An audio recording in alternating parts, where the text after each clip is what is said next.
I'm a feminist, but I'm interrupting the beginning of my podcast to say that yes, tickets are on sale for the 23rd of April gala screening of Say My Name, the movie that I wrote and have a cameo in that also stars Sindhu V, at the Odeon, Leicester Square, Lux. It's going to be a red carpet, celeb-tastic event.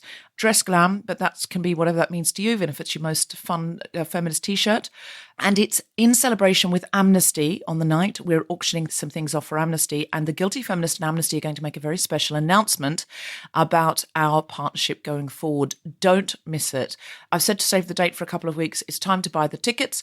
You can go to guiltyfeminist.com and click the link, or go to the Odeon website. And also the Say My Name trailer is out now on Apple Trailers. You can find it there and on YouTube, or a link from our website. And also go to the Say My Name movie Facebook page. Give us a like, give us a share, check out the trailer, get involved. The more people who hashtag Say My Name movie and say they'd like to see it, the better the distribution will be, and the more female-driven films and television shows will be funded. So please give us some support. And now, a very special podcast we recorded in Australia early this year. I'm so excited about this one. Do enjoy. I'm a feminist, but when I watch The Crown, the TV drama about the royal family, I always think if I had to choose between being the Queen or Princess Margaret, I'd choose Princess Margaret, because although the Queen has the big job, Princess Margaret is so hot and her clothes are magnificent, and she's always getting her portrait taken by some incredibly handsome man. And I think this, even though no one is pushing me to choose. No one's ever said, come on now, you've got to choose or you'll never get off this magical island. It's just, I choose myself. I make that choice. She is so pretty, though. I'm a feminist, but I've lost 3 kilos / 8 pounds for our UK listeners in the past few months because of stress. And the feminist in me was sad that I didn't feel as strong or as heavy as I did at the end of last year. The feminist butt in me was even sadder that my big tits weren't as big. I love my tits. I love them too, Felicity. Thank you, mate. Yeah. I'm a feminist, but I'm sitting here thinking, how do I catch that stress? It's terrible. It's terrible. That will not be going in. That won't be going in. It will not be going. That's always the thing when people go, oh my God, you're so skinny. I'm like, yeah, I have an anxiety disorder. They're like, maybe I should get one. I'm like, yeah, I'm about to give you one in a second. I know. That sounds so much fun. Just like constant adrenaline in your body and like so tired you can't sleep, but also like exhausted from being awake for days. Oh my God, look at my waist. I'm a feminist, but I've been wearing feminist T-shirts all week, not because I have been championing the cause, but because I left most of my clothes in New Zealand, where I was staying. And so now I'm relying on Australian Guilty Feminist listeners to come to the show and give me presents afterwards so I have something to wear. All day today I wore a T-shirt that said, I'm a diva with the fever of change, which is absolutely lovely and great, and the only thing I had clean. Yeah. Someone gave it to me last night. So if anyone has brought me a T-shirt tonight, that would be very handy for tomorrow morning. Oh, could we do it like we're at the Super Bowl and they like throw T-shirts? You know, they throw out T-shirts. Of a cannon? Does anyone have a cannon? Did anyone cannon bring a and T-shirt, a T-shirt cannon? No, okay. That's a Did surprise. anyone bring me a T-shirt tonight? Or would take theirs off so I could have it? Yes, okay. So I might be about to get the environment. I've also been offered the feminist as fuck T-shirt that's been worn here 3 nights in a row. And so I'm the not sure about environment that one looking very nice. Very clean. Oh, it's coming off now. Oh, it's coming off. Yes, mate. Oh, she's got a little vest on underneath. Thank you. I love it. Ooh, it was like a cannon, wasn't it? Okay, so if you're listening at home, I've just been given a T-shirt that says the environment is a feminist issue, which I will be wearing tomorrow morning. So thank you very much. Are you going to do a shower wash? You know, you do the hotel bath shower. Yeah, I'll do it. That is the most guilty feminist heckle on record. The lady who just gave me her feminist T-shirt shouted, please wash it, I'm perimenopausal. Can someone please put that on a t-shirt? It's a safe space. Please wash this. It's I'm a perimenopausal. safe space. Oh. I'm a feminist, but when I heard the news this week of the man suing his parents for giving birth to him without consent, Oh my God. I secretly hoped the mother, who is a lawyer, is countersuing for irreparable physical damage to her vagina.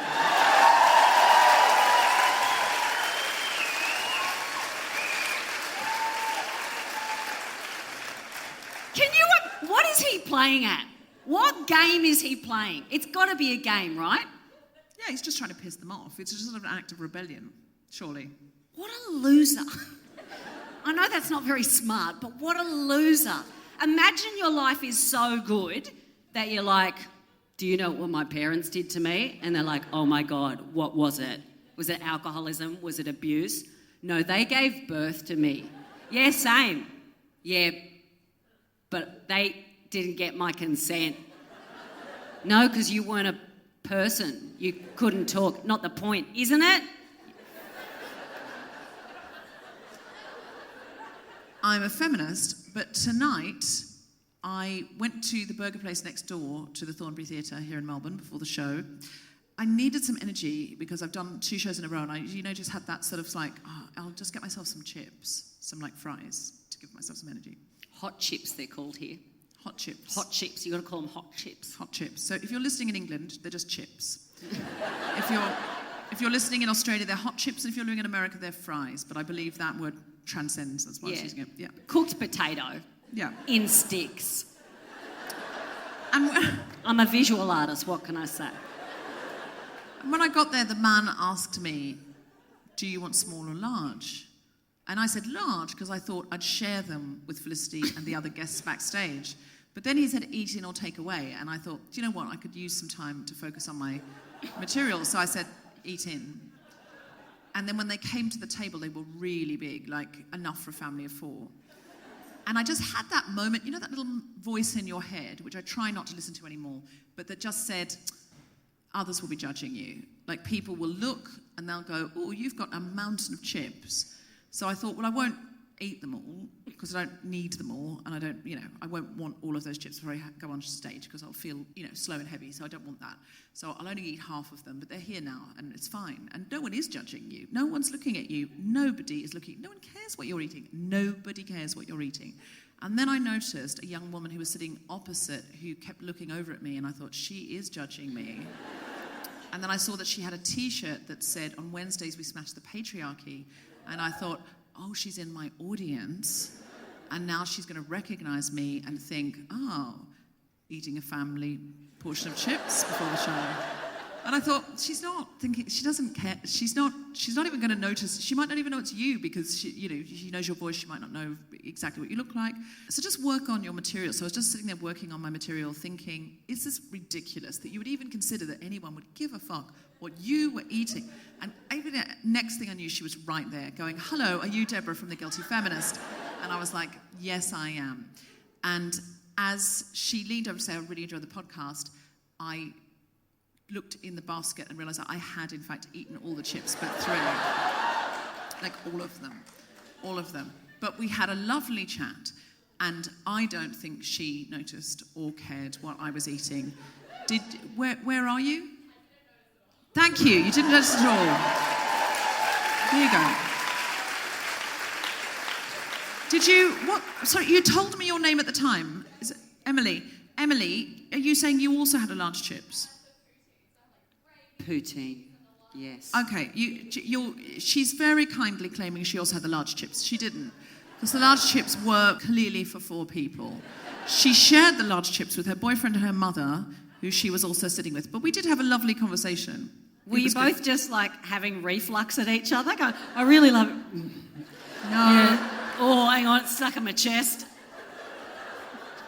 You know when you eat chips and they just get stuck in your chest and you're like, you need to go up or down, mate. You can't hang out there. I need to lie down.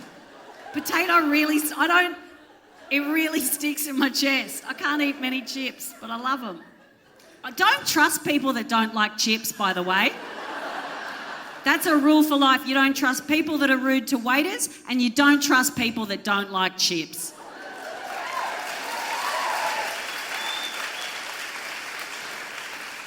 You should write a book of wisdom, Felicity Ward's wisdom. I'm a feminist, but when I drove faster than a tradie in a van and he had to pull in behind me when the lanes merged, I thought, sucked in, you got beaten by a girl.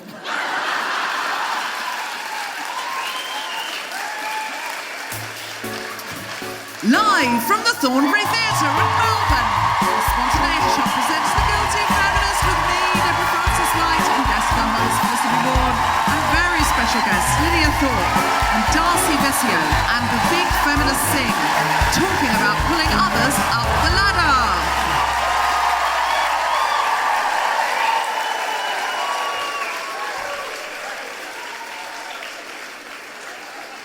This is The Guilty Feminist, the podcast in which we explore our noble goals as 21st century feminists and the hypocrisies and insecurities which undermine them. I am aware that is getting more ridiculous all the time, but I cannot stop it. I love it. Your I've mouth tried. is getting bigger as you say, undermine them. Undermine them. Today, we are with Felicity Ward talking about pulling others up the ladder. So have you had a guilty week or a feminist week, Flick? You've asked me this every time we've done the podcast, and for some reason I didn't prepare. No, I don't always ask. I didn't ask you last night. We did a show here last night. Have you go first. Have you had a guilty week or a feminist week? I would say I have had a feminist week. 2 reasons. One is Look how pleased you are. You're leaning in, you're like, actually, I'm feeling, I've got some news. People never ask me, and I never have to answer it. So I was thinking, oh God, am I going to be caught? No, I'm feeling smug because I've been touring, doing Guilty Feminist shows, sure.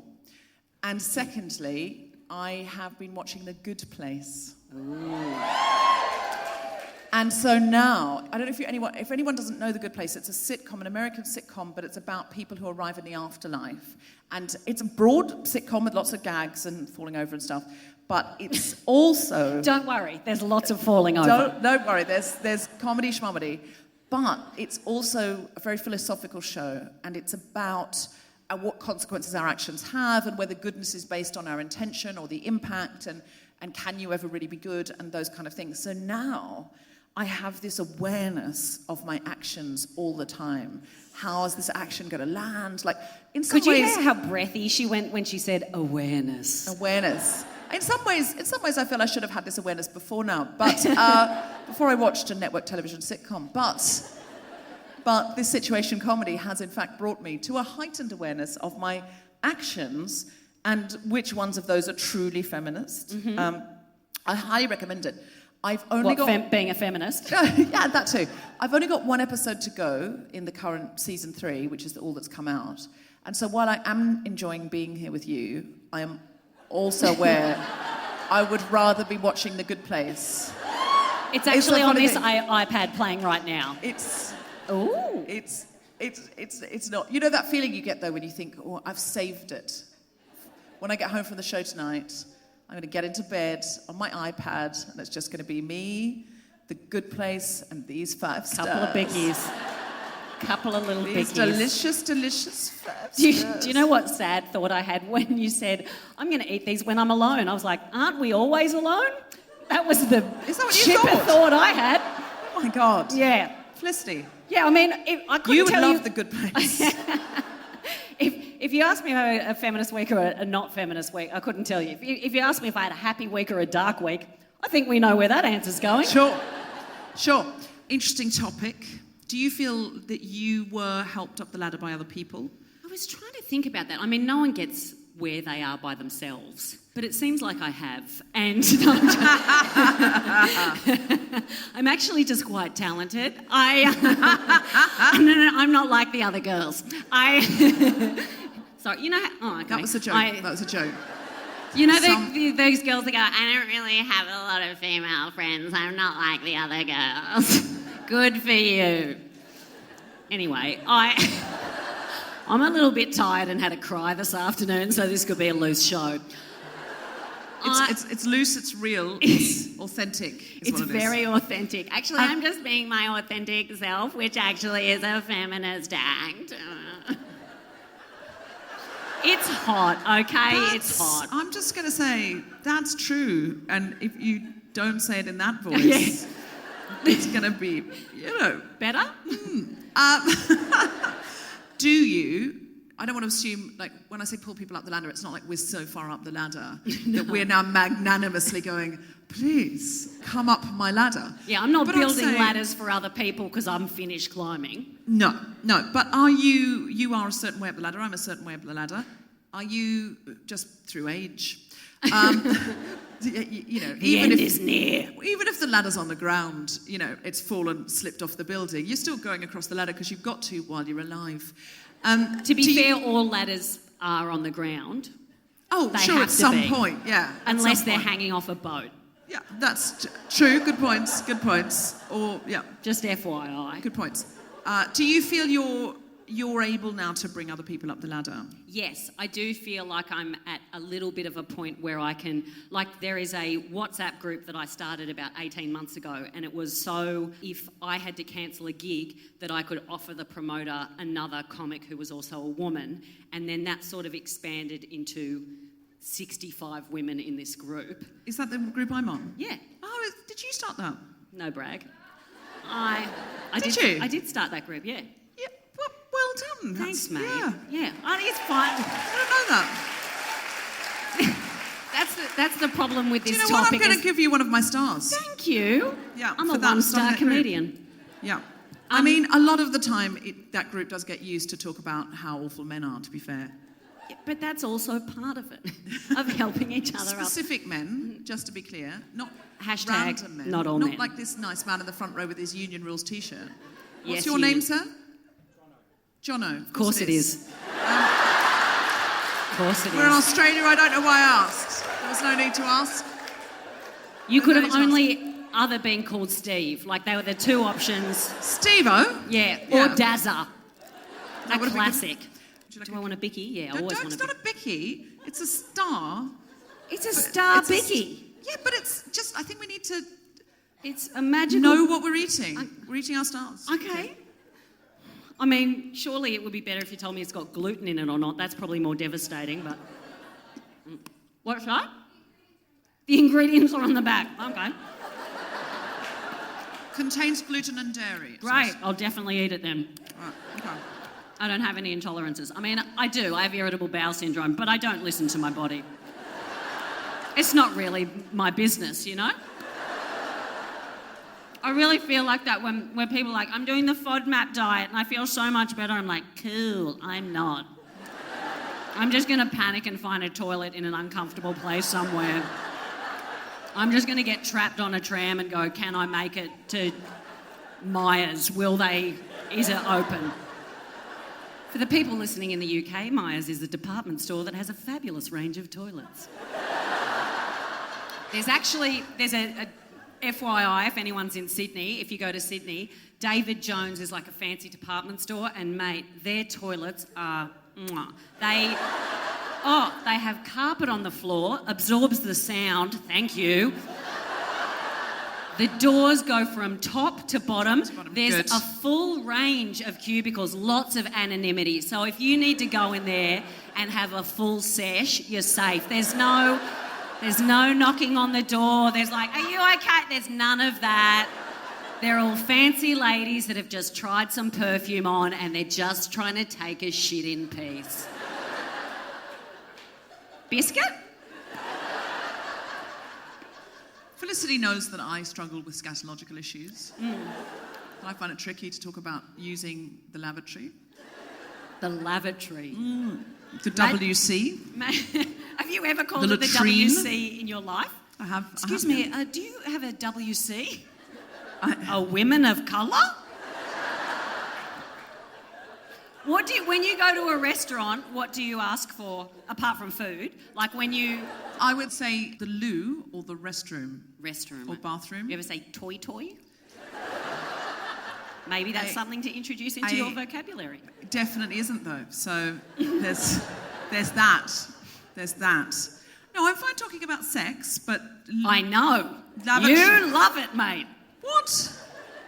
Well, it's one of my favourite things about you is that there is some elements of... Have I got a reputation for bit of wanting to talk about feedback. sex? What? No, but you have talked on this podcast a number of times about some sexual adventures, which Have I?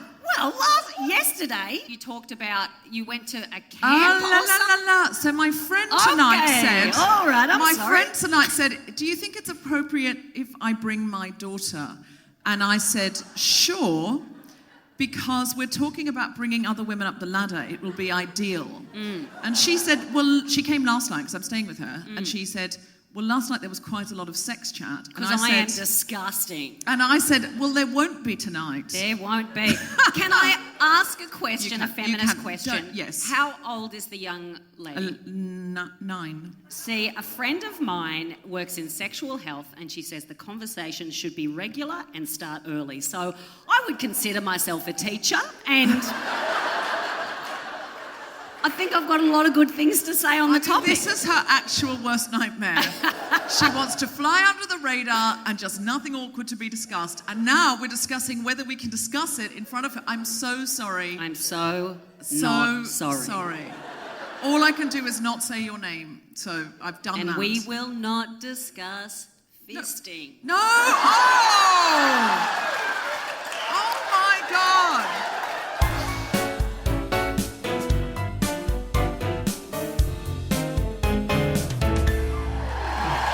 Please welcome to the stage the wonderful Felicity Ward! Oh, I've got a little liner in my shoe and my feet are sweaty so it curls up. True story. I also, side note, just having a moment, you know when you wear a fabric that is not a fabric you wear very often? I'm wearing linen, which is supposed to be very breathable, but linen also is very absorbent. And this is a sweaty theatre, and I've just had a moment going, do I have a patch? We're safe. We're safe. It's fine when you're wearing jeans, you're like, nah, they'll never see it. A festive elf, she gets sweaty. Look, this is not on the topic, but I was very excited about coming to Melbourne. I lived here for 5 years. I love the city, world's most livable city. Very, very excited. I have had an absolute shitstorm of a weekend. What happened was I needed a little carry-on bag to come down here because I didn't want to take a big one. And so I thought I'd go to Strand Bags. And I'm from the Central Coast. They still have Strand Bags there. And went to Erin Affair. Any coasties listening at home? Really? You know what Erin Affair is? Where are you from? You lived in Kincumber. There was someone last night that was from Kincumber. My mum lives around the corner. You've probably had a coffee with her. So I thought I'd go to Strand Bags at Erin Affair. They close at 5. And I went in and I got a good one. I paid some money for it. I'm like, good on you. And they said, actually, they've got these TSA locks. And what they are, the zips have a little hole that they can lock into and you can only undo it with your own code. So I put my code in. I'm like, oh, this is amazing. So the next day, I'm going to pack. I've locked them in. I was like, I'll put my little code in. Now, I've forgotten the code.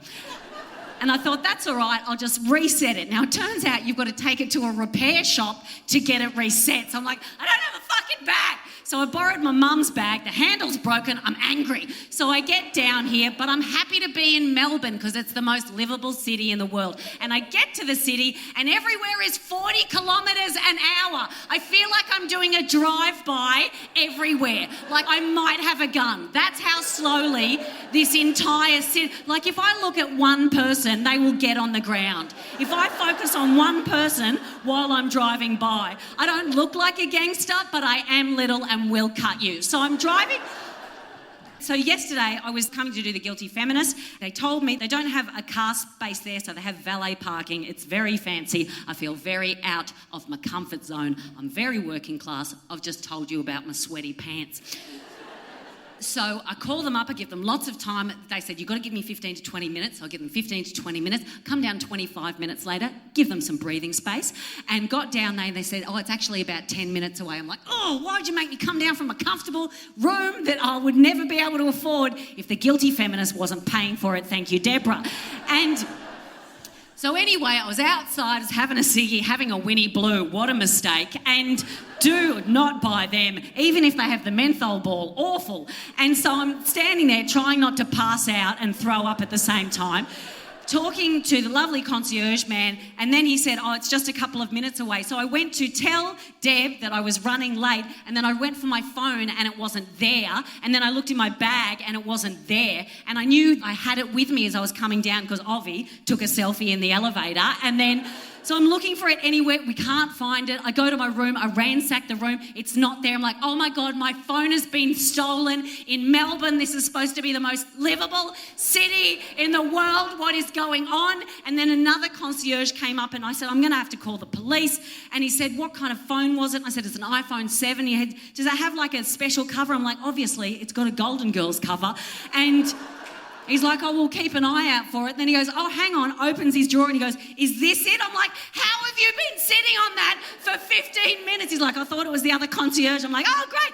Grab my phone. I'm like, world's most livable city. So I get home last night after the show. It's about midnight. Now there is roadworks everywhere in the most livable city in the world. I can't go anywhere. Roads are blocked. Trams are blocked. There's a fire down at Burke Street, obviously, so I can't get to my hotel. So I'm doing 20 minutes of U-turns. I'm doing blockies. I'm doing drive-bys. I finally get to my hotel and there's no one at the concierge desk. It's no standing. It's no parking. I'm definitely going to get a fine. I'm panicking. I write a little note. I'm like, hello, it's 12:51. I'm running up to the hotel to get my car moved. Please don't book me. I stick it in the window. I go upstairs and I said, oh, and then I explain my tragic story. He's like, no problem, we'll move it. I'm like, thank you so much. So this morning, I have to go somewhere. I have a meeting at 10:30, so I get up very early. I give them plenty of time this time. Plenty of time this time. Give them about 40 minutes this time, don't I?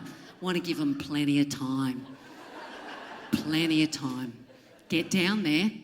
Collins Street is fully blocked. Now I'm staying on Collins Street. I'm like, how is it fully blocked? They're like, don't worry, we can still get it. I'm like, great. Is it here? They're like, absolutely not. So there's these piles of people. People are getting angry. We're getting sweaty. We don't know what's going on. And then finally my car pulls up. I'm probably going to be a bit late for the meeting, but it's going to be okay. And then the guy gets out and he's like, I've got something bad to show you. I'm like, have you dinged my fucking hire car in the world's most livable city? And I go around there and he said, look, and I'm like, oh, I can't see anything. And he's like, look down and my tyre is flat. So the tyre's flat, so I've got to call the RACV. It's in the block street. Other people are getting cranky. Taxis can't pull in. The other cars can't pull in. RACV turn up. That is an emergency service for people listening overseas. So he fixes my tyre. It's great. I missed the meeting, but that's okay. I go to visit one friend. I go and visit another friend. Then I'm like, I've got to come back because I've got to try and write this and this very well-structured, joke-heavy segment of stand-up material that I'm doing for you now. Certainly not just a vent and a rant. Absolutely not. I wrote this weeks ago and then so I gave myself plenty of time. Had a bit of a joke with the concierge on the way in. I'm like, this morning was a bit stressful, wasn't it? Pass ag. Please don't fuck this up for me again. So I'm coming on the way to the Guilty Feminist record. I call up, give them plenty of time, don't I? Give them like 2 hours this time. Just in case, mate. Just making sure you got plenty of time. And he's like, yes, Miss Ward, do you have the docket that has your number? I'm like, of course I do. Look at my bag. It's not there. That's all right. Probably I swapped bags this morning. It's probably another bag. Go to get in the other bag. It's not there. I'm like, actually, mate, I don't have the docket. He's like, where is it? I'm like, no biggie. It's just with all of my credit cards, license, every bit of identification and foreign cards that I had. Shouldn't be a problem. I know I dropped my glass too, mate. World's most livable city, I'm sorry, we're all angry. So finally I get down there and I said it might be in the car to the guy on the phone, and I finally get down there and I said, did you get it? He's like, it's all there. I went, is the little yellow card there? He's like, oh, no idea. I'm like, fuck! And then I got in the car And it was there. I don't have a big punchline, but it was definitely there. So I've only got like 24 hours, I've got 12 hours left in this city. So I am just going to go home straight after this. I'm probably going to walk actually that's not a great idea. I'm going to drive, I'm going to get home, and then I'm going to get the fuck out of the world's most livable city. I love you, but I have to leave.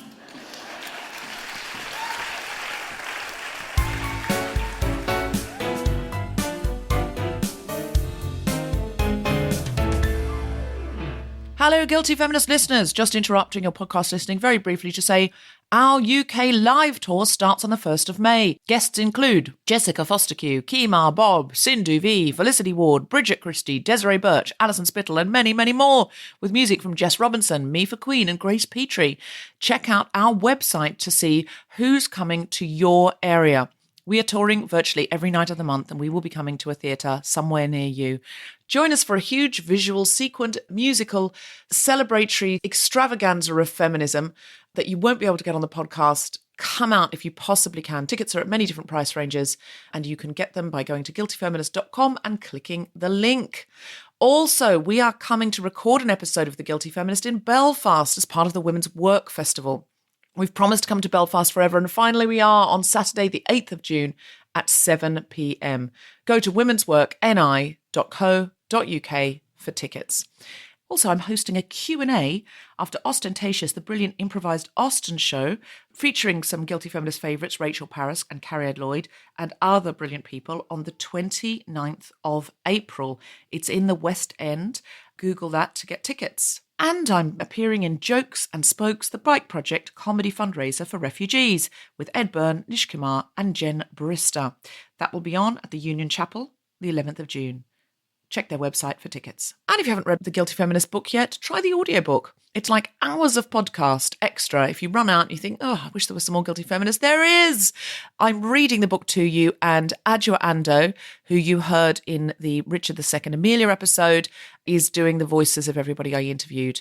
Check it out ASAP. And now, back to the podcast.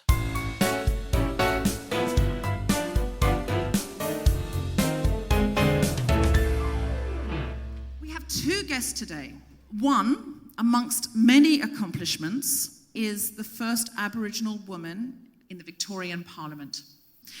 She is the former Greens MP for the Victorian seat of Northcote and former Victorian NAIDOC chair.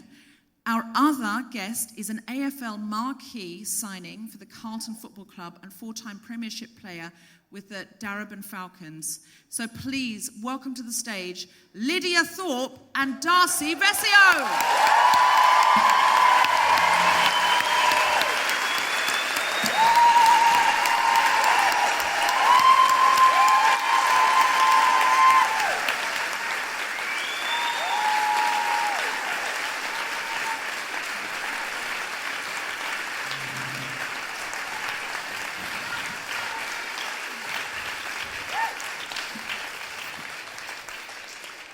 I don't think we should say anything. I think we should just let them talk because they're so rad. Absolutely. So let's start with Lydia. Lydia, when you began, what made you think, because they say you have to see it to be it, but you couldn't see it, and yet you beat it. How did you step forward and say, yeah, I'm entitled into this space, I'm allowed into this space? What made you think you could do it? Well, growing up with a strong matriarchal line of women who've always stood up for our people and for our country, it was just a natural thing for me to get out there and, want to have a voice in a place that's never been there before. It's well overdue. You said that you're from a long line of women who felt ownership and ability to step into the space. Did they encourage you? Do you think they helped you up that ladder? It was just something that we did, and it just comes naturally in a lot of our communities. It's the Aboriginal women that stand up, speak up, and the men just follow us. So it's just, it's in our makeup, it's just something that we're tasked to do. And I was sick of protesting on the steps of Parliament and wanted to protest inside Parliament instead. Can I ask a question? How do you start? Like, I'm sure there's lots of people in here, and Guilty Feminist audiences are very activated and they do really get engaged. And I'm sure there are budding politicians here. Where do you start? What's the first thing when you go, I'm sick of protesting, this is doing something, but I want to do more? What's the next step? Well, you can join a party or not. You can become an independent and you just do it. Like, you get good people around you and you run a good campaign. You need a lot of people on the ground to knock on a lot of doors. How many campaigns did you run before you became an MP? One. Yes, What? mate. Yes, mate. What? That was it. One? Because normally don't you go up for sort of seats you can't win first just to kind of have a go at doing it? You didn't bother with that. You just went straight into just won a seat. Well, we weren't meant to win the by-election, so it was a very big shock to win the Northcote by-election. It was an upset. Absolutely. And it took them 12 months to get over it and to... Stop crying. Stop crying. Got a lot of nasty looks in Parliament. There was still a lot of people that, never got over it until, obviously, the last election when they won it back. But we did get a 4% swing, so it's now a very marginal seat here in Northcote. That's amazing. And what was it like going into presumably such a white male environment? And was there anyone in there who allied for you? Were there any terrible moments or any wonderful moments in terms of somebody shutting doors on you or opening them? It was a friendly environment. I mean, I was a token black fella in this white space, so I had a lot of comments like, I had an Aboriginal neighbour and my friend's mum's Aboriginal and, we know what it's like. So lots of those comments. We know what it's like to have an Aboriginal neighbour, so that's... We've seen them mowing and I've mowed. It's a very similar experience. We've seen them drive in at the end of the day, get out of the car with both of their legs and arms, and I similarly have got out of my station wagon and waved at the neighbours. It's almost as like there's no difference. Almost. People are there trying to be friendly, but That was not convincing, Lydia. It's not working. Well, It's one not thing that did patronising. surprise me was the amount of parties that happen after Parliament, the amount of alcohol consumption and the bad behaviours of men. So that was a big surprise. I thought that, I should have known better, but going into a place, I thought that people would still, that people elect these people. They're meant to be credible, responsible people acting in the best, the best Interests, for their community. yeah. And they're no better than anybody else. And the behaviours are still quite bad in there. So what do you mean? What, they're just shit-faced every night? Let's name So the names. end of Parliament, at the end of a Parliament sitting, yes, shit-faced every night and going into the chamber intoxicated and debating intoxicated. That was the biggest shock for me. I was blown away. Wow. So Sorry, that is horrific. It's... we really mate, need more... Felicity Ward's about to get up on a soapbox, mate. She is... It's like, we pay your fucking wages. Do your job. Sorry. Like, we pay a lot of tax. I pay, because I don't live here anymore, I pay like 40% tax. And I don't mind paying 40% tax because I love to see my money be reinvested in the country that raised me. But if the money is going to people that are pissing up their pay packets, I want my money back. I love the idea, Felicity, that you think that they pay for their own drinks. No, I don't. My money is paying for their I drinks. see, but I thought you said pissing away their pay packet. Those drinks, I'm telling you, will be bought by that. Yeah, they're not what's- getting down to happy hour and getting 2-for-1s. I get it. Sorry. No. In the House of Commons in Britain, they get very, very cheap booze, but really expensive wine, but they pay barely anything for it. I know, I've been in those bars. It's true. So, were there any moments where other people helped raise you up, or are there any moments that you got to use your power and your position and help raise other women up? I think it was more having the power to bring people into Parliament and show the people that was my workplace. And, having people in Parliament that have never been into those doors and showing particularly women, young women, that this is just a workplace like anywhere else and that you can do this. You know, and doing the tour myself and making people feel comfortable about just another workplace. Did you just have massive pride while you were doing that? Showing other women around? Like, that's sick.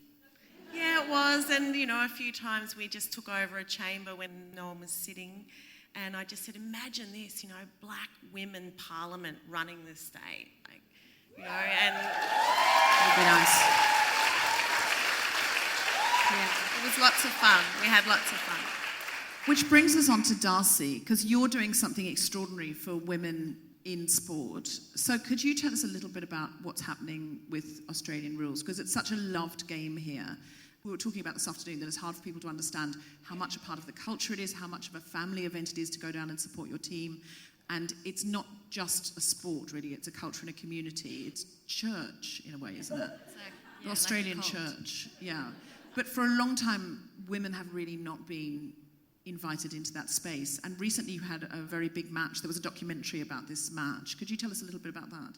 Yeah, I guess for the past, we're in our third season now of the AFLW. So before that, there wasn't an opportunity for women to play football at the highest level like there is for the men. And there was no money, like women weren't being paid to play or anything like that. So yeah, I guess the past 3 years, we've seen the rise of women's football and women becoming role models in a space that so many Australians love. It just really does mean a lot, and it changes the way people see women, I think, in general in society. I guess because AFL people are heroes in the country, as silly as it may seem, but we've sort of been given a licence to become heroes.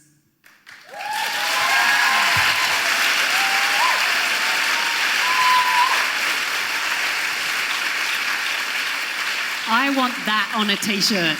We've been given the licence to become heroes. I'm going to say, Woofed. in a way, I'm going to say you've taken the licence to become heroes, because I think if it was going to be given, it would have been given a long time ago.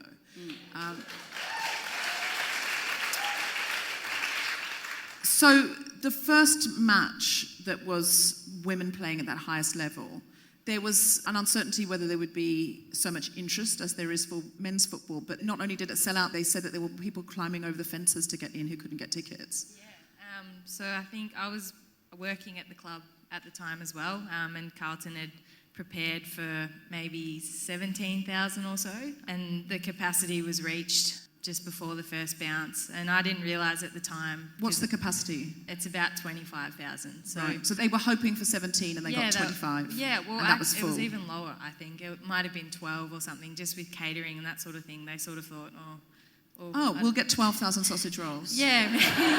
And then Just walk around with the platters, little sauce on the side. because there's 25,000 seats, but we'll just get enough donuts for 12,000. Yeah, because they and didn't then know. they thought it was only women, but in fact it completely sold out, and then there were more people trying to get in. Yeah, people were crashing down the gates on the side.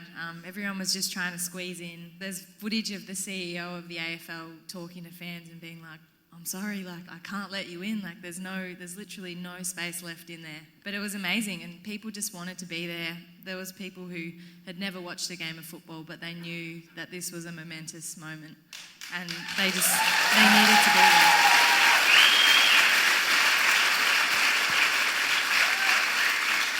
And you said that women are paid now at the highest level, but they're not paid the same as the men, are they? Not quite. So Is there a couple of bucks difference on that a one? couple of bucks, yeah. It's not heaps. What's the pay gap like in your industry? So the top tier for a women's AFL player is about $25,000 for the season, and for the men, it's calm down. It's It's not only just- it's a couple of bucks. It might be I don't know, 700,000 or something like that. Like I think the average is 300,000, so our average is around 15. So yeah, there's a couple. Join the union. Join the union. We have Jono, what can you do for her? Come on. Jono here with his union T-shirt has to sort this out.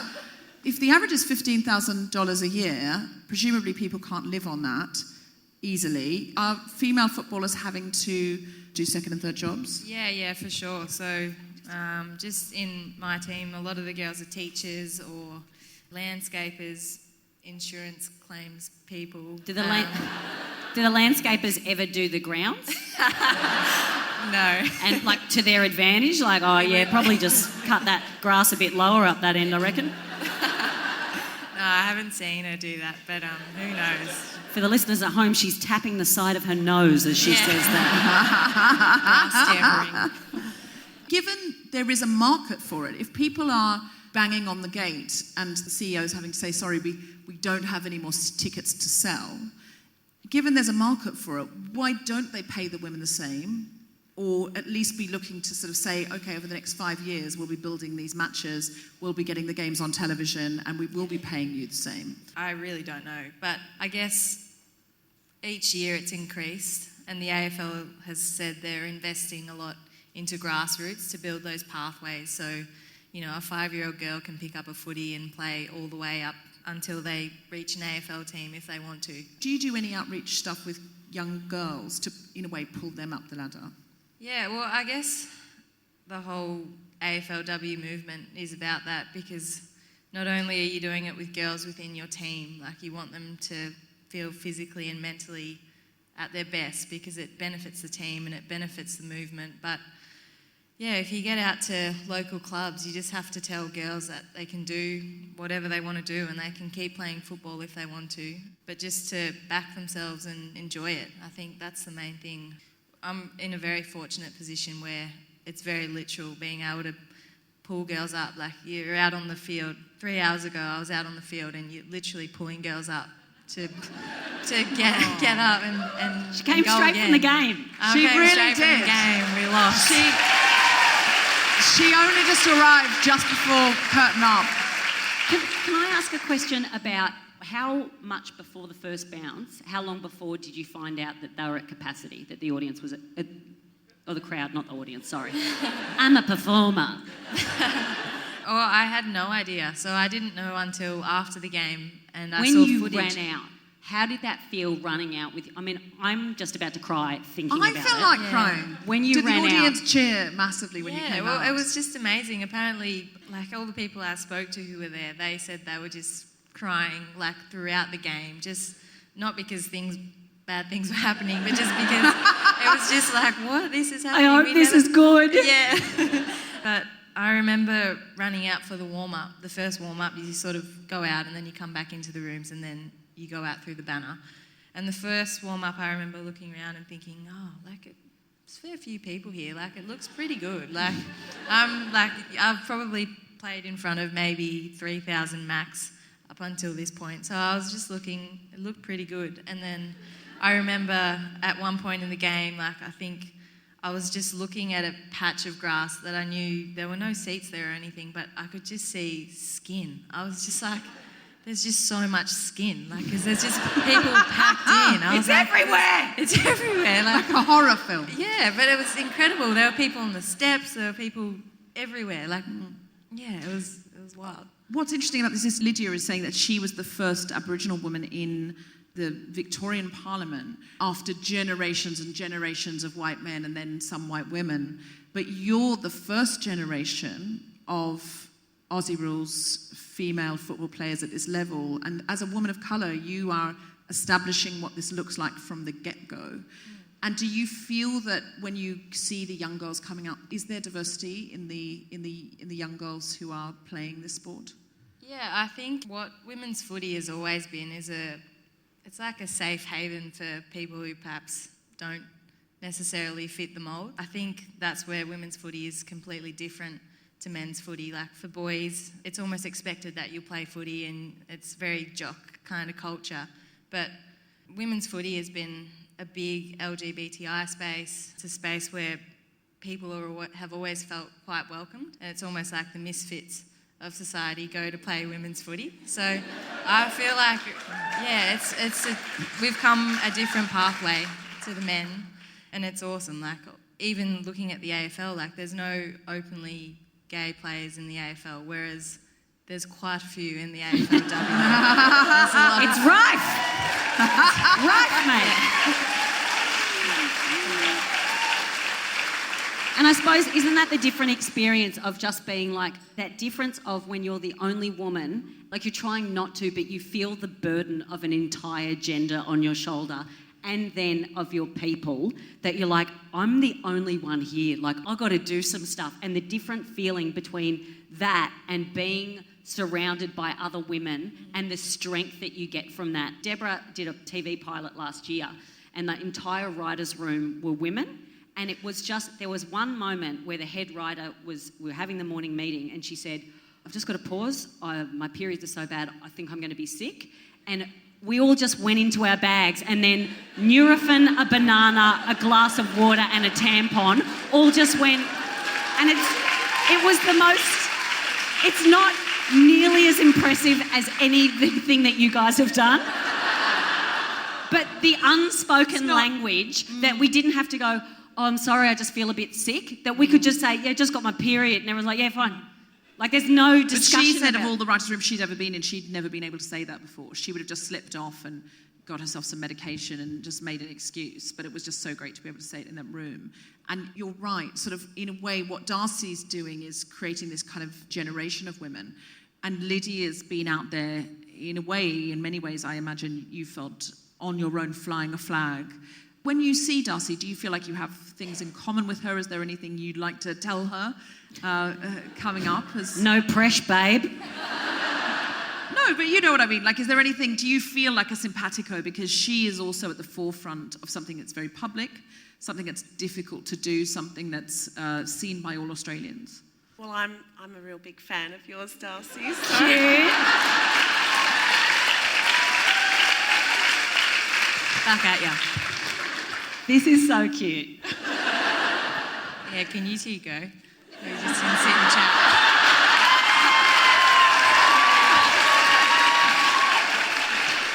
Oh, yeah, sorry. We are sending you for dinner afterwards, just to be clear. Yeah.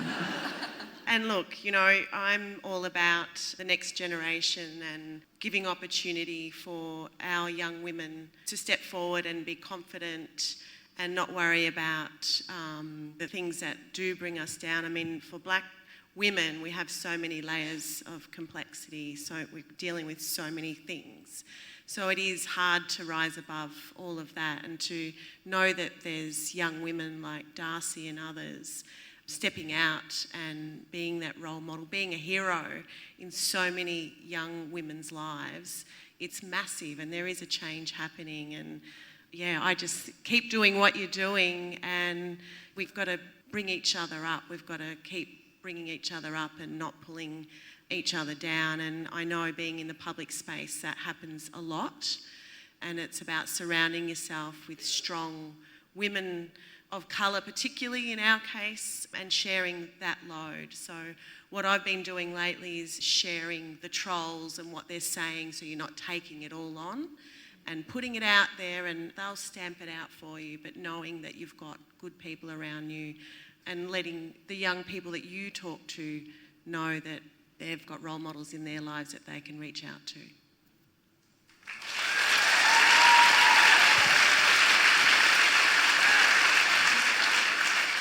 Lydia, can you be my mum? You can answer after the show. You don't have to tell me.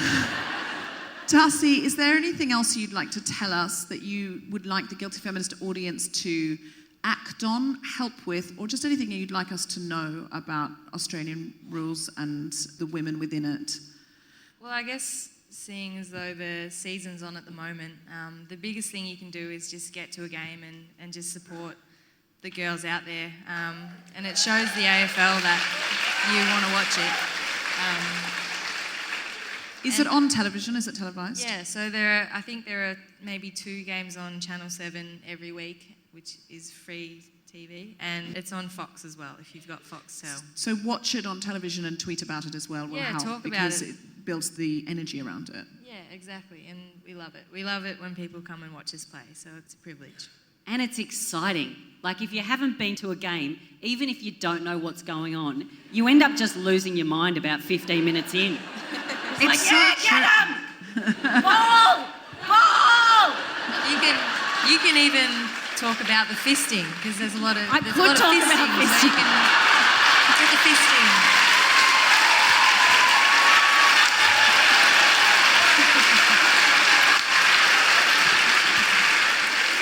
And Lydia, if you get when you go back to Parliament, you can talk about fisting. Lydia, is there anything else you'd like us to know about Fisting. No, not that. No. The Green Party, your message for women, or anything that you would like Victorian, Melburnian or Australian guilty feminists to do, or indeed globally? I think we all need to be talking about treaty. We're the only Commonwealth. Yes.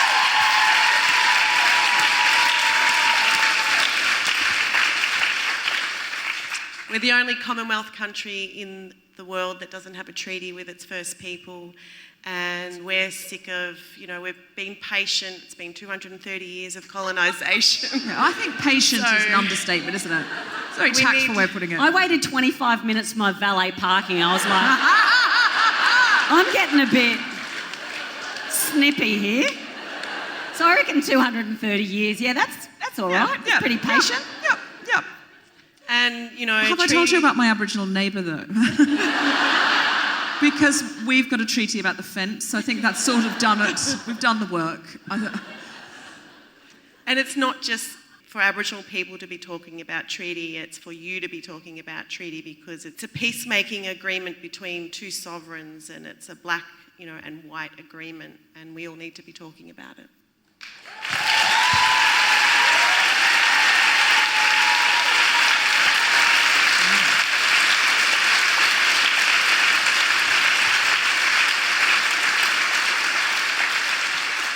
And how do we, as constituents, as voters, how do we actually do that? Like, often when it comes to politics, I don't know what to do. I can write a letter, but what is the best way and most effective way that we can help getting this treaty to be spoken about?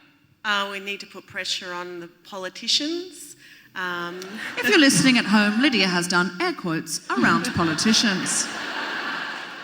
And we Locals? can hold treaty circles. We can continue to have treaty circles and have a better understanding of what treaty is. And we need to be aware of what country we're on, what language is spoken on that country. And, we have 38 nations around the state. Victoria are talking about a treaty, but they're not being inclusive of the 38 nations. They've only selected 11 of the 38. So we need to make sure it's a fair process and that everyone's at the table. What do you mean they've selected 11? What, like The Bachelor or something? It's sort of like, pretty much. What? It's American Idol. We've got the top 10. I'm absolutely astounded by that. That's really worse than nothing. Have you read any history books about Australia? Because that is very on brand, to be fair. You're right. You're right. But it just seems to go so far as to say, yes, we'll have a treaty.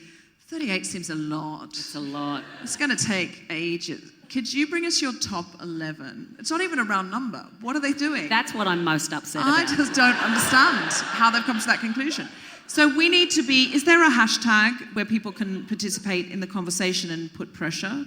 No, not currently. I'm working on that. I'm working on a national treaty campaign. So if you're interested, just go to my Facebook and let me know and I'll include you. So go there and offer support. I think we're at a point now where we want to leave the house. We want to get our hands dirty. We want to actually do more than click a link, sign a petition, do a hashtag. If we're creating hashtags now, they should be there so we can find each other for community organising, and we can actually get together and we can say, look, there's so many people in this room. If even everyone here, without anyone even listening on the podcast, relentlessly started to write to their MPs and found out when they were having surgeries and saying, look, do you call them surgeries here? No. Oh. Not doctor's surgeries. That's what I thought. I'm No, like, this is surgery's taking like- a turn. It's when you, what do you call it when your MP comes to your local constituency and you can come and talk to them about problems? A couple of weeks before an election.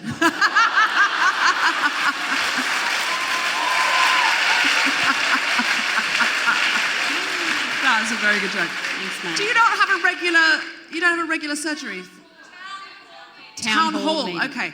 So if all of you turned up to your town hall and you said, look, this concerns us, we want a treaty, it would make a big difference. And if you all came with T-shirts and signs that said 38, not 11, they'd start to go, shit, all of these people are active people who are voters. So if we don't listen to them, we may not get voted back in. That's really how it works. They don't make legislation for groups who don't vote. And that's why it was so important for women and marginalised people, Indigenous people, to get the vote. So we've got to show we're using it, and we've got to show we will use it in a way which has power.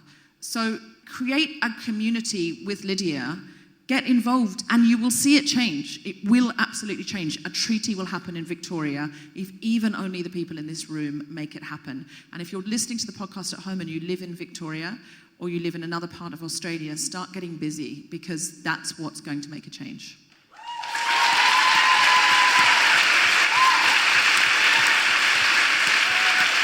And watch a little Aussie Rules to unwind.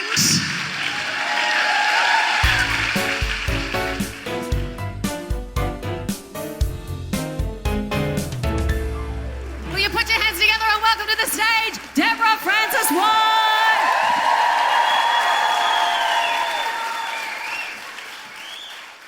I once went into a company to meet a woman to talk about whether or not I could come in and deliver a seminar there for, I do those women in business seminars. And they said, the trouble is she's not going to like you because she is very competitive with other women that she will perceive to be a threat. And I'm guaranteeing you she will think you're going to be a threat. So we all want it. But Tracy doesn't want it, and Tracy is going to have to sign you off. And I said, well, let's not judge Tracy before. She might like me. And the guy said, Tracy doesn't like anybody. She's horrible to everybody, but she especially hates other women. And she especially hates any woman that she perceives to be confident. So she's going to hate you. Go in for the meeting, because, but she's going to hate you. Like, hate you. You hate. Ooh. And I said, well, if she's so awful, why does she work in your company? Why has she not been fired? And the guy went, well, no, Tracy will never be fired, because she is the biggest rainmaker in the company. She is so good with clients. Oh, if you were a client, she'd be lovely to you. She is amazing with clients, and she makes more money than any other partner in the firm.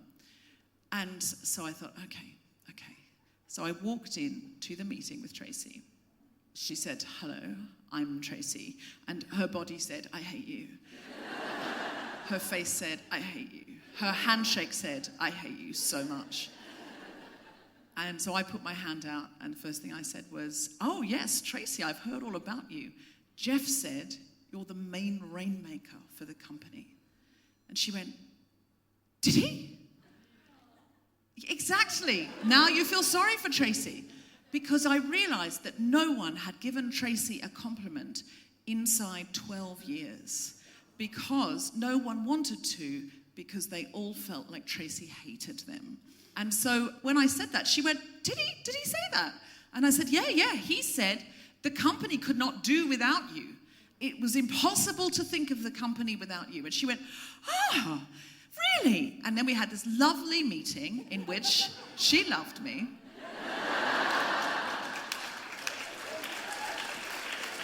And she hired me to do this seminar.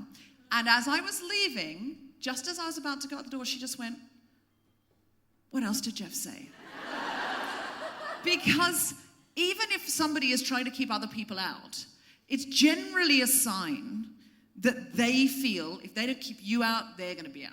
So the trick, I think, is when you feel you're being shut out and your status is being lowered, to raise the status of the other person. So this works in all sorts of situations. I was asked years ago to come into a local radio station, this is back in the day, to come into a local radio station because they wanted to change the format of the morning radio local show. And the man who had been the DJ of this local radio show for genuinely 17 years was so angry about this. It was like walking into somebody else's divorce proceedings and trying to run a fun creativity workshop. Like, hey, why don't we all point at things and say what they're not? He was so angry. So she'd asked me to do a series of creativity exercises with everyone at this radio station, and at the end of the day, the idea was that that morning breakfast radio show would be different, and that Alan would not be the only DJ on the show. Alan had had this space and owned this space for 17 years. I have never, ever seen an angrier man.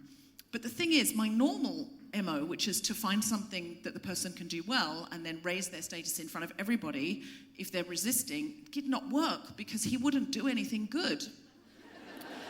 Everything he did was mean and horrible, and I couldn't bring it in myself to sort of say, oh, that's the kind of thing we're looking for, Alan, because every single time I suggested we do something, he'd go, why, that's stupid. And I was like, what am I going to do? My normal fail-safe raise the status isn't working. What am I going to do? What am I going to do? And honestly, people were getting tenser and tenser as every time someone would suggest in these creativity sessions, how about we do more competitions? You know, just like stuff like that, radio stuff. Why don't we do a competition where everyone can ring in and say the name of their dog? And then the best dog name wins a pizza. And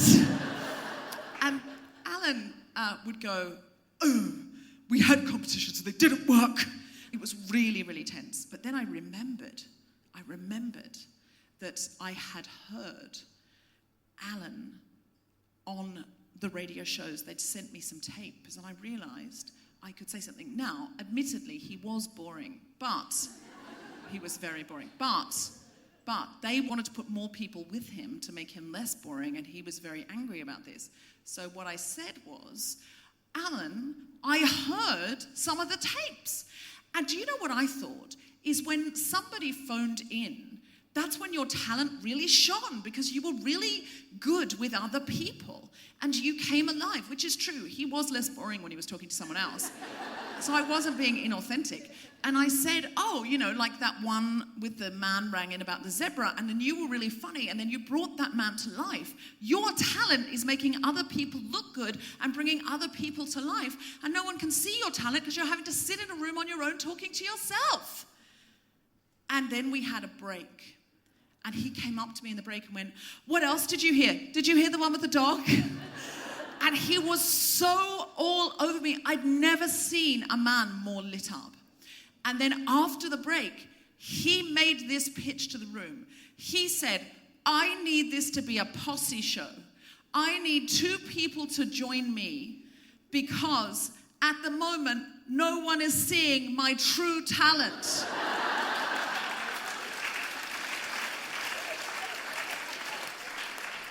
The answer is always to bring people up, find out what they're scared of, and reassure them that the opposite will happen and that they are special and loved and valuable and listened to too, even if they're a men's rights activist. Usually that's what they're, just really frightened people.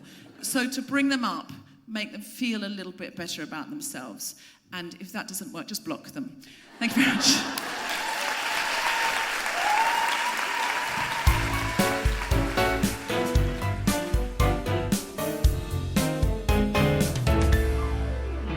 Hello, Guilty Feminists. This is Jessica Regan here. I'm delighted to tell you that due to popular demand, we are holding 3 big speeches workshops in London on the 12th of May, the 19th of May and June 2nd at the Hen and Chickens in Highbury in Islington. Please go to guiltyfeminist.com to book your place. Looking forward to seeing you there.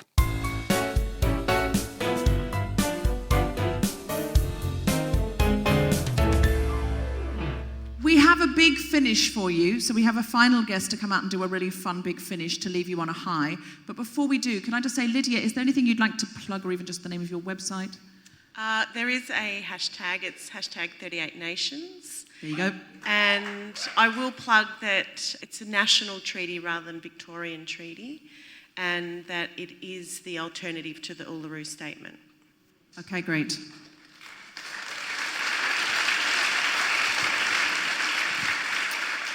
Do you have anything else to plug? Anything you'd like us to watch, go to? Just get to the footy. just get to the footy. And if you go to the footy, sit in the front row wearing a T-shirt that says, "Please wash it first, I'm menopausal." Or thanks for letting me be a hero. Exactly. And then Darcy will know you're guilty feminist people.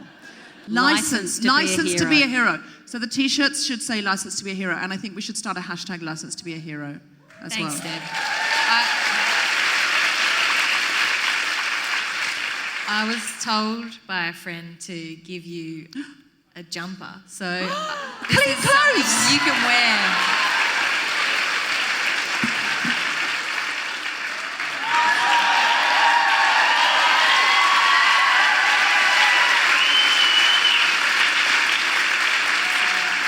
As someone who lived in Carlton for 5 years, I am devastated.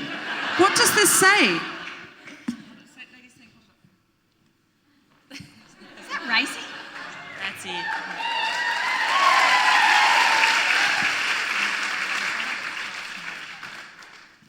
I'm delighted you think I'm a small. Don't apologise, Darcy. This says... If you do need to get another size... Oh my God, this is amazing. Oh, I can't read this out because it's not modest of me, but it's really beautiful. Thank you so much. That's really lovely.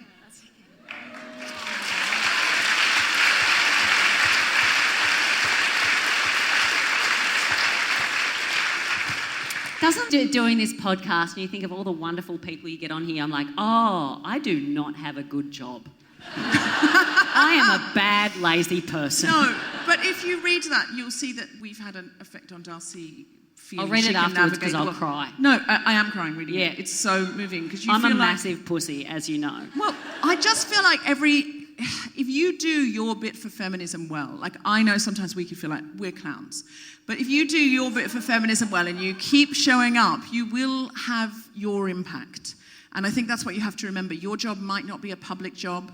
Your job might not be a job where people call you a hero all the time. But if you keep showing up and you keep expressing feminist values and you keep being kind and you keep trying to pull people up within that, even the ones that make your life difficult, you do have an impact. And you will leave this world a different place. But hopefully not too soon. Felicity Ward. Do you have anything to plug? I do have something to plug. First, I know this show's running long, but I just say one thing. When you were talking about it being the first game, does anyone know the film A League of Their Own? Yeah. One of the greatest films of all time, and it's about the women's baseball league that got started while the war was on. I love that film. And I was just thinking, this wife started crying, I'm like, they're going to make a movie about you, and I got to speak to you, and you're in the Yes. Like, there's going to be a movie. So going to make a movie about the first AFLW league. I think this is. And you're in it. I think this is going to be a scene in the movie, though. This is going to be a scene in the movie. Okay, we'll write the movie. Can we play ourselves? Hashtag copyright Felicity Ward 2019. And it's called Permission to be a Hero. License to be a hero. License to be a hero. Let's write this movie. License to be a hero. Perfect. Okay. Oh yeah. Okay. Now I've got some things to plug. Okay. Plug your things. Very quickly. I am going to be, if you are in Brisbane, I am going to be at the Brisbane Comedy Festival on the 23rd of February. If you're in Adelaide, I'm going to be at the Adelaide Fringe Festival on the 24th of February. If you're in Melbourne, and you are, I'm going to be at the Melbourne Comedy Festival on the 28th of March for the whole month. Please buy tickets. This is a long way from London. I am not as rich as you think I am. And finally, I'm going to be in Sydney for 2 nights on the Anzac Day weekend, also doing the same show. The end. Awesome.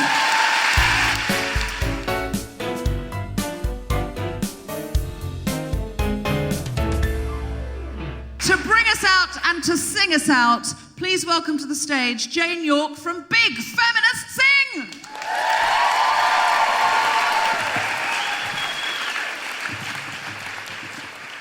Hello, everyone. Has everyone been having an amazing time? Yes. Now, normally we do a big feminist sing, which goes for about 2 hours, but tonight we're going to do a mini big guilty feminist sing. Does that sound like fun? Do you guys want to do that? Yeah. Quick shout out if you sing in a choir regularly. Oh, actually, that's quite a few people. All right, fantastic. We're going to divvy the room up, but we're going to start by singing all together.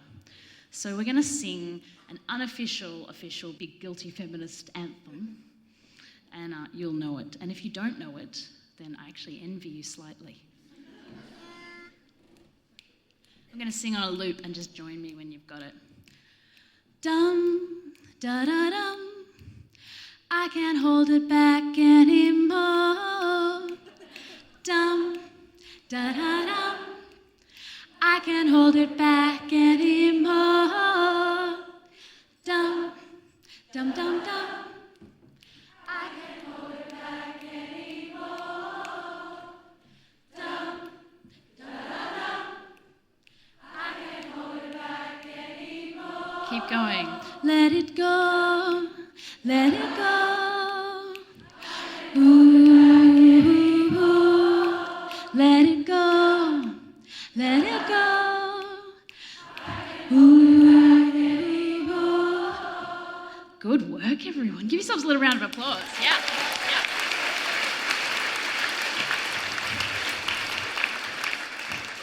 So I'm going to let everyone decide what they think it is.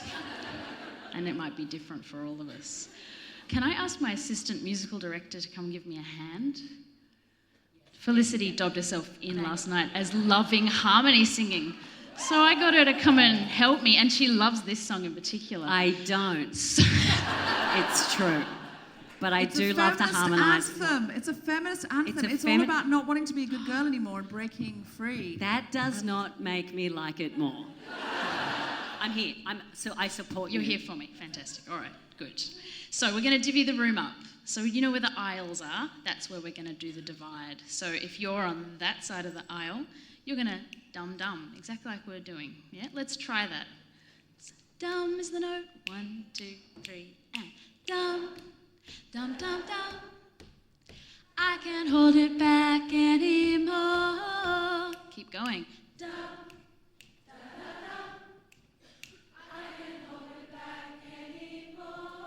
I don't know what we're Let doing. it go, let it go. And we're going to listen. Ooh, let it go, let it go. Ooh, let it go, let it go.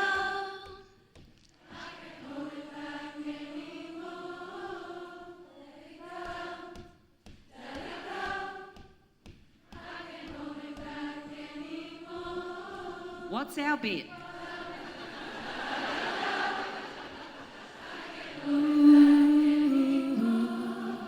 Let it go, let it go, let it go. Ooh, let it go, let it go. Ooh, let it go, Let it go.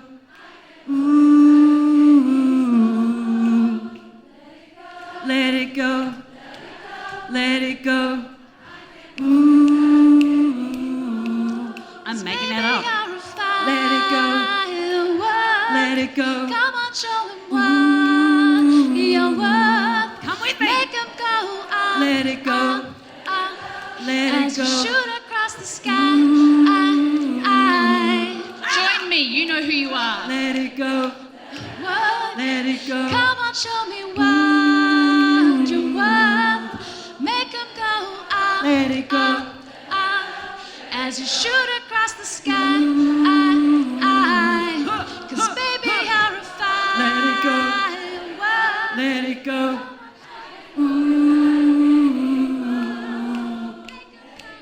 Let it go. Let it go. Big finish. Let the storm rage on. Wait, we need to do that one more time. That was terrible. All together.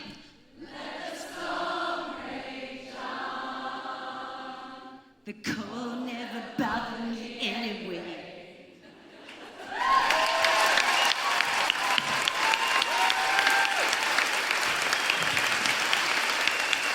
Thank you very much.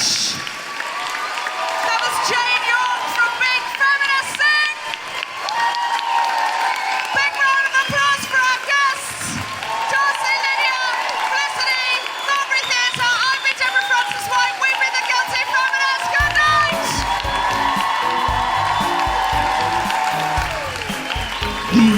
listening to The Guilty Feminists with me, Deborah Francis-White, guest co-host Felicity Ward, and our very special guests, Lydia Thorpe and Darcy Vesio. The producers were Tom Salinsky for The Spontaneity Shop and Jeff Ring for Australian Property Management. The music is by Mark Hodge and Big Feminist Sing. Thanks to everyone at Thornbury Theatre as well as all of you for listening. For more information about this and other episodes, visit guiltyfeminist.com.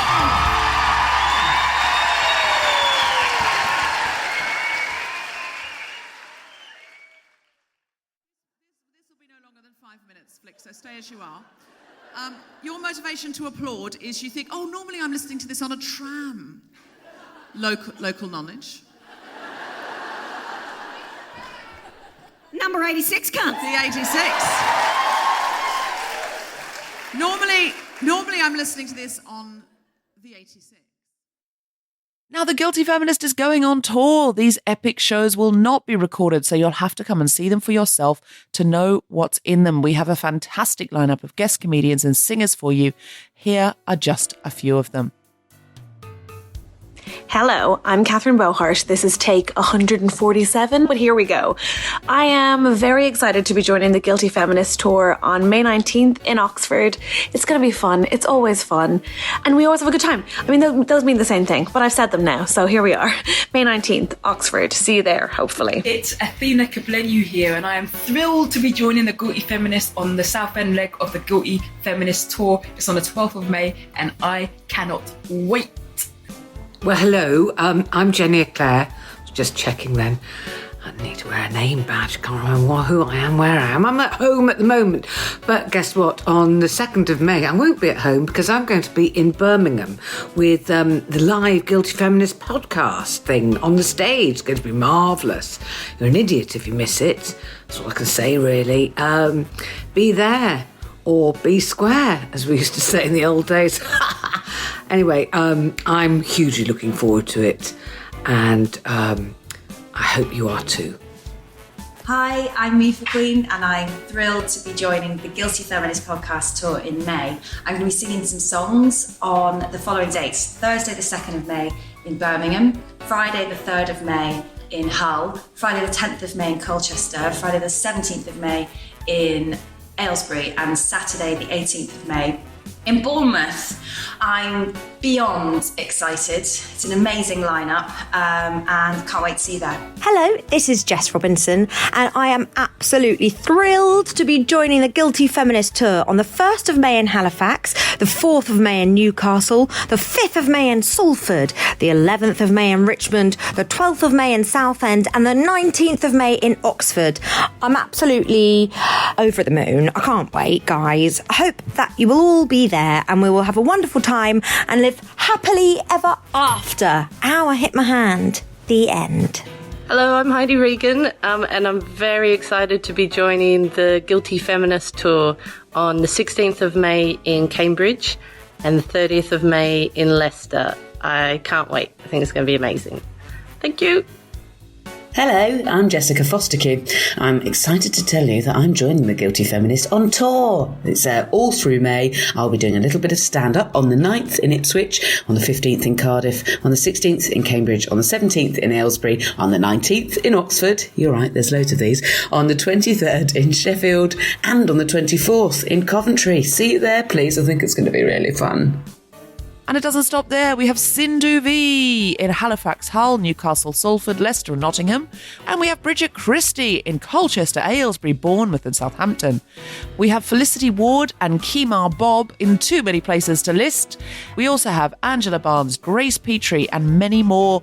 Go to guiltyfeminist.com/tour to see the full list and to book.